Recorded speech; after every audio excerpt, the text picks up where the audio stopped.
Avant de plonger dans cette histoire incroyable, pensez à vous abonner à la chaîne et à activer la cloche. Ici, chaque récit a quelque chose à dire, et vous ne voudrez pas en manquer un seul.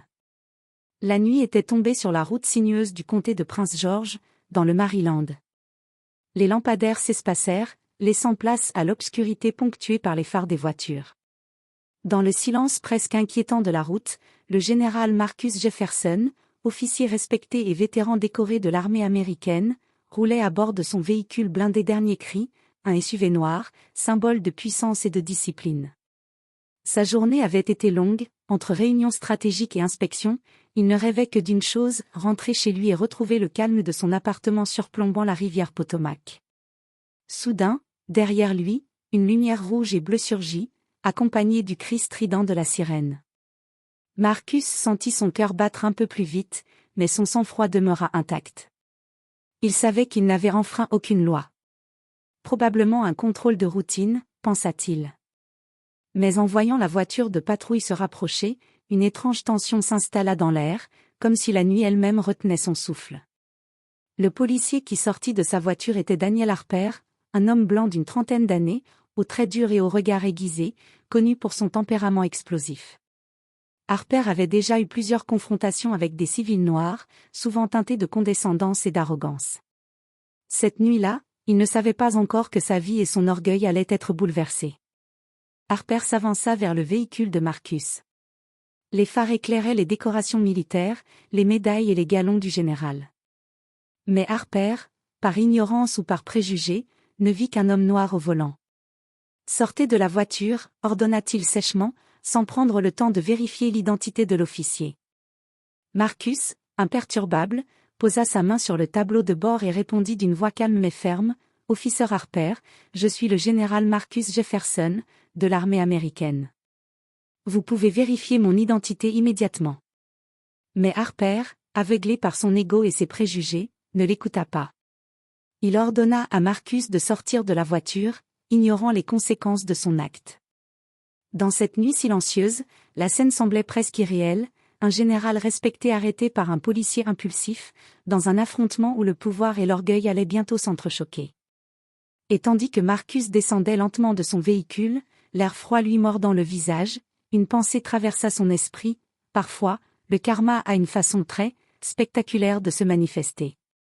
Le général Marcus Jefferson resta immobile sur le bord de la route, ses mains levées, son uniforme impeccable malgré l'air froid et humide de la nuit. Harper, le policier, fit quelques pas en avant, les yeux plissés, manifestement irrité par l'attitude calme de Marcus. « Je vous ai dit de sortir du véhicule », hurla Harper, sa voix résonnant dans le silence nocturne. Marcus, d'une voix mesurée mais glaciale, répondit, « Officer Harper, je vous ai donné mon identité. Vous pouvez vérifier. Je suis un général de l'armée américaine. » Harper ricana, un mélange d'arrogance et de doute dans le regard. « Un général ? Ah. Et alors ? Ici, sur cette route, vous n'êtes rien de plus qu'un conducteur comme les autres. » Marcus sentit la tension monter, mais il garda son sang-froid. Il savait que toute réaction impulsive pouvait empirer la situation. Il sortit lentement son téléphone pour appeler le poste de police local. « Officer Harper, je vous conseille fortement de vérifier mes informations avant de prendre une décision regrettable, » dit-il, calmement. Mais Harper, sûr de lui et de son autorité, ignora l'avertissement. Dans un geste brutal, il tenta de menotter Marcus. C'est alors que quelque chose d'inattendu se produisit, le SUV de Marcus, verrouillé électroniquement, refusa de s'ouvrir pour Harper. Le policier fronça les sourcils, confus et frustré.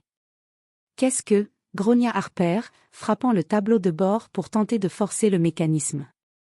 Marcus, imperturbable, resta silencieux, observant le policier perdre le contrôle.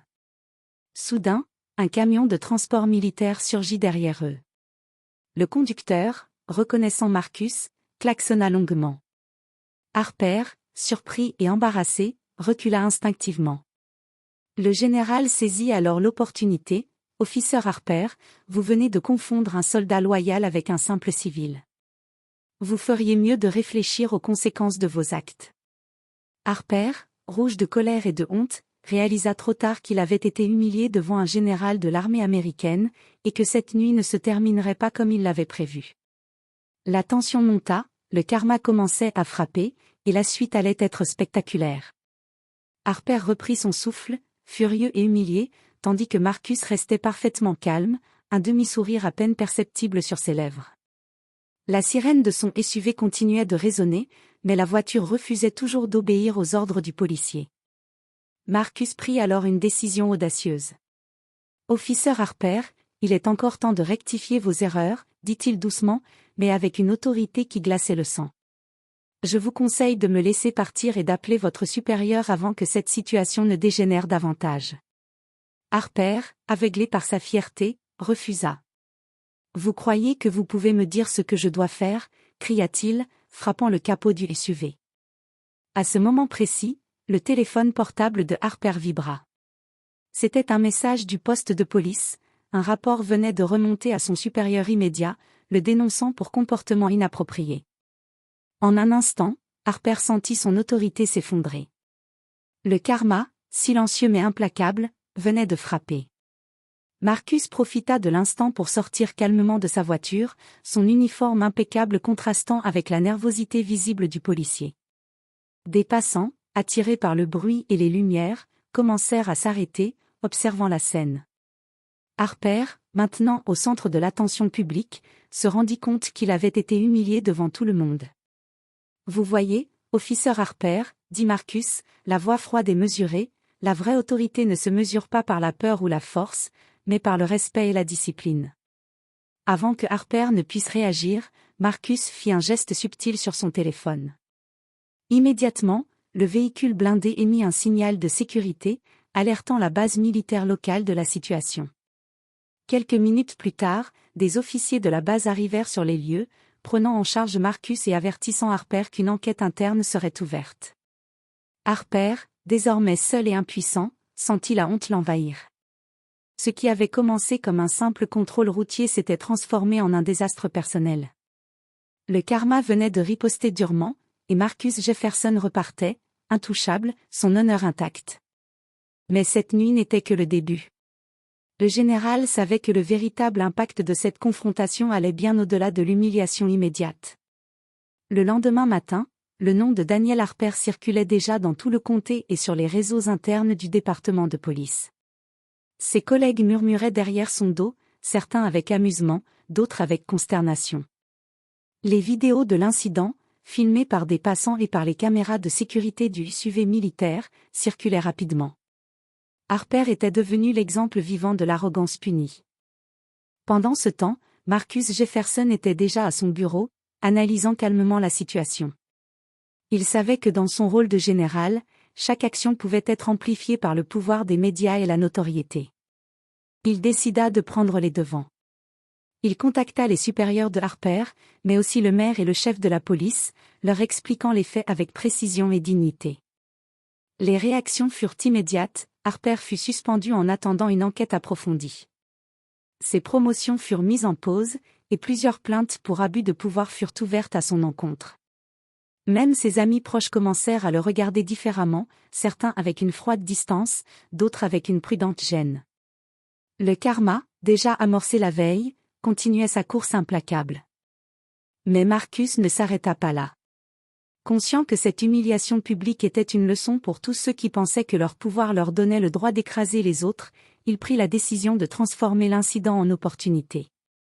Il invita la presse locale à couvrir son témoignage sur la discipline et le respect dans les forces de l'ordre et l'armée. Sa voix, posée et autoritaire, fit le tour de la ville.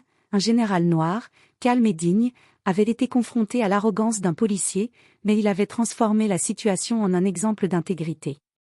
Le message était clair, le pouvoir réel ne réside pas dans la force ou la peur, mais dans la maîtrise de soi et le respect des autres. Harper, quant à lui, voyait sa carrière s'effriter sous ses yeux, incapable de restaurer son autorité ou sa réputation. Chaque appel qu'il recevait, chaque réunion qu'il tenait, rappelait l'échec de la veille. Et tandis que Marcus reprenait sa routine militaire, plus respecté que jamais, une vérité s'imposait, cette nuit avait été un tournant. Le général avait non seulement triomphé de l'orgueil d'un policier, mais il avait aussi semé une leçon durable sur le karma, la justice et la dignité.